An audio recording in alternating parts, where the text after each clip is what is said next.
Setelah tadi kita mengulas yang namanya unit link, kita akan mengulas yang namanya tradisional. Gimana sih asuransi tradisional ini? Asuransi tradisional adalah kamu tinggal membayar yang namanya cost of insurance-nya aja. Nah, makanya seringkali asuransi tradisional ini kedengarannya murah.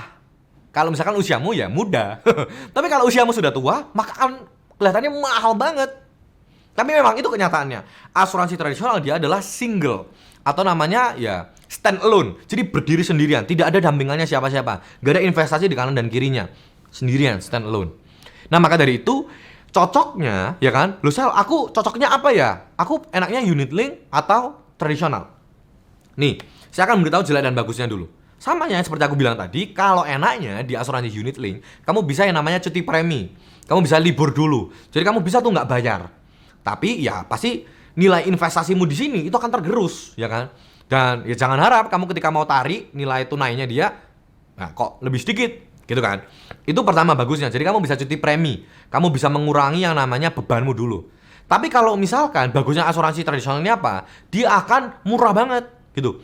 Dia asuransinya pasti akan beda jauh kalau misalkan kamu beli unit link di level yang sama. Let's say kamu 40 tahun unit link dan 40 tahun stand alone, pasti akan lebih murah stand alone dulu. Kalau misalkan di perusahaan asuransi yang sama ya. Kita nggak akan ngomong beda-beda asuransi dulu nih sekarang. Jadi itu, kedengarannya akan lebih murah. Tapi memang kalau misalkan buat orang-orang yang saya bisa bilang adalah menengah ke atas, kamu cocoknya adalah asuransi yang stand alone ini. Karena asuransi yang stand alone, dia akan mengcover kamu atau akan melindungi kamu. Gede banget. Gede banget. Contohnya yang aku pakai sekarang deh. Itu dia covernya gede banget. Dan juga kalau misalkan di asuransi yang unit link, apakah coverannya gede? Jawabannya adalah gede juga. Nah, kita bisa banding-bandingin terus tuh. Jeleknya apa? Jeleknya adalah kalau asuransi unit link, ya kan? Kamu harus terus bayar. Asuransi tradisional, kamu juga harus terbayar. Jeleknya adalah di asuransi unit link, mungkin kedengarannya di awal itu mahal. Itu jeleknya. Jadi dia di awal mahal banget. Kalau di asuransi tradisional kebalikannya, di akhir dia mahal banget. Nah, cocoknya seperti apa? Cocoknya adalah kamu harus konsultasi nih sama financial consultantmu, sama konsultan keuanganmu lah, atau misalkan sama agenmu. Kamu konsultasi, kira-kira aku cocoknya gimana? Kalau misalkan aku sudah punya asuransi unit link yang kesehatan, apakah aku perlu stand alone yang kesehatan? Ya, jawabannya adalah nggak usah, cukup itu aja. Tapi kalau misalkan kamu punya stand alone yang kesehatan, apakah kamu harus beli unit link untuk yang jiwa saja? Bisa jawabannya. Jadi dasarnya unit link itu adalah betul asuransi jiwa.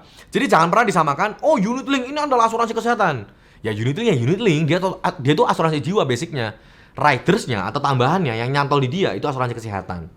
Nah, sekarang ya kan yang harus kita lakukan apa? Kira-kira cocoknya gimana sih? Cocoknya adalah kalau unit link ini cocok buat kamu yang bebannya banyak, ya kan, tanggungannya juga banyak. Nah, untuk kadang kamu bisa cuti dulu, kamu bisa libur dulu. Nah, itu kamu bisa fleksibel banget sama yang namanya asuransi unit link ini.